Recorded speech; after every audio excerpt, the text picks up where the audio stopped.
इतिहास में कई सम्राटों ने कठोरता से शासन किया, लेकिन बहुत कम नाम ऐसे हैं जो व्लाद द इम्पेलर, जिन्हें व्लाद ड्रैकुला के नाम से भी जाना जाता है, जैसे डर और आतंक का प्रतीक बन गए। 15वीं शताब्दी के इस कुख्यात वालाचिया के शासक को इतिहास के सबसे क्रूर शासकों में से एक माना जाता है। 1431 में सिगिशुआरा में जन्मे व्लाद द्वितीय ड्रैकुल के पुत्र थे। व्लाद ने अपने बचपन में युद्ध और विश्वासघात की भयावहता को देखा। उनके प्रारंभिक वर्ष राजनीतिक साजिशों और संघर्षों से भरे हुए थे, जो उनके भविष्य के शासन को आकार देने वाले थे।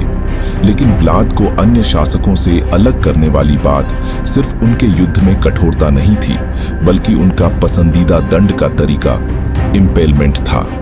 इम्पेलमेंट, जिसमें पीड़ितों को जीवित रहते हुए लंबे खंभों पर बेच दिया जाता था, व्लाद का भय फैलाने का मुख्य तरीका था।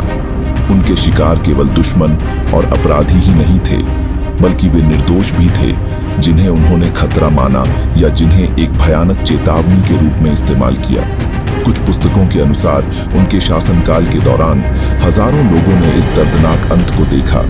उनके शरीर को सड़कों के किनारे एक भयानक उदाहरण के रूप में प्रदर्शित किया गया।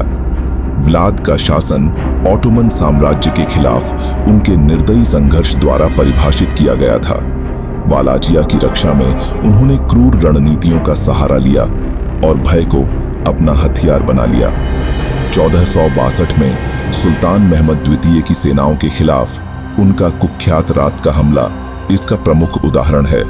व्लाद की सेनाओं ने ऑटोमन शिविर में घुसकर वहां अराजकता और आतंक फैला दिया और पीछे एक बर्बर यादगार के रूप में खंभों पर लगे हुए लाशों का जंगल छोड़ दिया। लेकिन व्लाद की क्रूरता केवल उनके दुश्मनों तक ही सीमित नहीं थी, यहाँ तक कि उनके अपने लोग भी उनके क्रोध से बच नहीं पाए।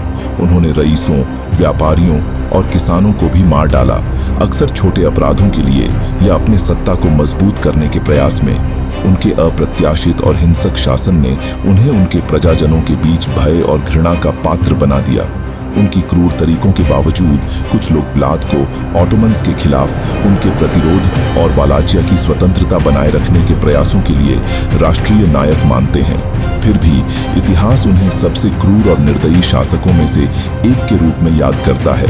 व्लाद द इम्पेलर की विरासत सत्ता के अतिरेक के विनाशकारी परिणामों का एक भयानक स्मारक है। उनके आतंक के शासन ने इतिहास पर एक अमिट छाप छोड़ी, एक अंधेरा अध्याय जो आज भी कल्पनाओं को आतंकित करता है। जब हम उनके जीवन पर विचार करते हैं तो हमें मानव स्वभाव के सबसे अंधेरे पहलुओं और निरंकुश शक्ति के विनाशकारी परिणामों का सामना करना पड़ता है। यह व्लाद द इम्पेलर की कहानी थी, एक शासक जिसका नाम क्रूरता और भय का पर्याय बन गया। ये एक सख्त याद दिलाता है कि इतिहास अक्सर खून से लिखा जाता है,